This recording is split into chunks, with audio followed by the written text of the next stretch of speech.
Operation ഷൈലോക്കിന്റെ ഭാഗമായി പുനലൂരിൽ police നടത്തിയ റെയ്ഡിൽ 25 ലക്ഷം രൂപ പിടികൂടി.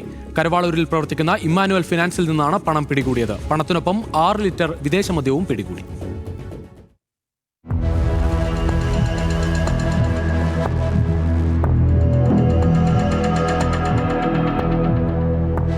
പുനലൂർ കരവാളൂരിൽ പ്രവർത്തിക്കുന്ന ഇമ്മാനുവൽ ഫിനാൻസിനെതിരെ വ്യാപക പരാതി ഉയർന്ന സാഹചര്യത്തിലായിരുന്നു പരിശോധന. ഈ സ്ഥാപനത്തിനെതിരെ കൊട്ടാരക്കര, കുന്നിക്കോട് സ്റ്റേഷനുകളിലും കേസുകളുണ്ട്.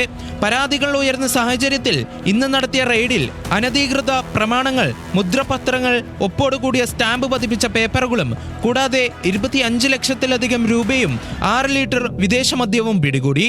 സ്ഥാപന ഉടമ PK സജുവിന്റെ വിശദമൊഴി പോലീസ് രേഖപ്പെടുത്തി. പണത്തിന്റെ ഉറവിടം എന്താണെന്ന് ഉടമ വ്യക്തമാക്കിയിട്ടില്ല. സ്ഥാപന ഉടമയുടെ വീട്ടിലും ഒരേ സമയം റെയ്ഡ് നടന്നു. സ്വർണ്ണപ്പണയത്തിന്റെ മറവിലാണ് കള്ളപ്പണ ഇടപാട് നടന്നതെന്നാണ് വിവരം. പലിശക്ക് പണം നൽകിയ ശേഷം പണം വാങ്ങിയവരെ ഭീഷണിപ്പെടുത്തി വസ്തുവകകൾ കരസ്ഥമാക്കിയതിനും സ്ഥാപനത്തിനെതിരെ കേസെടുത്തു. പുനലൂർ, അഞ്ചൽ, ഏരൂർ സ്റ്റേഷനുകളിലെ പോലീസ് സംഘമാണ് റെയ്ഡ് നടത്തിയത്.